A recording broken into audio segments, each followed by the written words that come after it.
AKG centre ആക്രമണ കേസിൽ ഡൽഹിയിൽ പിടിയിലായ യൂത്ത് കോൺഗ്രസ് നേതാവ് സുഹൈൽ ഷാജഹാന്റെ കസ്റ്റഡി കാലാവധി ഇന്ന് അവസാനിക്കും. കസ്റ്റഡി അവസാനിക്കും മുൻപ് തെളിവെടുപ്പ് പൂർത്തിയാക്കാനാണ് ക്രൈംബ്രാഞ്ച് ആലോചിക്കുന്നത്. 2 ദിവസം സുഹൈലിനെ തുടർച്ചയായി ചോദ്യം ചെയ്തിരുന്നു. ഇയാളിൽ നിന്ന് 4ാം പ്രതിയായ സുബീഷിനെ കുറിച്ചുള്ള വിവരങ്ങളാണ് അന്വേഷണ സംഘം തേടിയത്. കേസിലെ 4 പ്രതികളിൽ 2 പേരെ നേരത്തെ പിടികൂടുകയും തെളിവെടുപ്പ് നടത്തുകയും ചെയ്തിരുന്നു. ഇവർക്കെതിരെ കുറ്റപത്രവും സമർപ്പിച്ചിരുന്നു.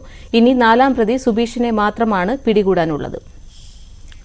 ഡാൻ കുര്യനുണ്ട്. ഡാൻ, ഈ കേസിൽ ഗൂഢാലോചന തെളിയേണ്ടതുണ്ട്. പ്രതിയുടെ കസ്റ്റഡി കാലാവധി നീട്ടി ചോദിക്കാനാണോ സാധ്യത?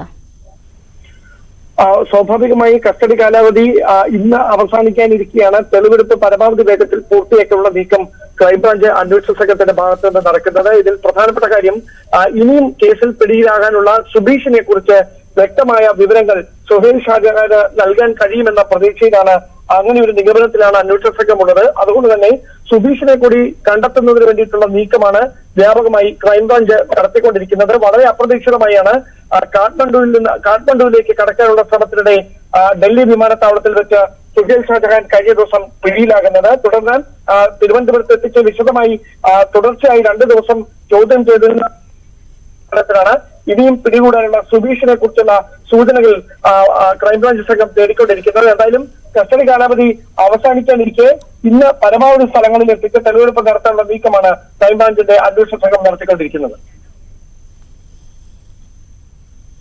ശരി, വിവരങ്ങൾ നൽകിയത് ഡാൻ കുര്യൻ.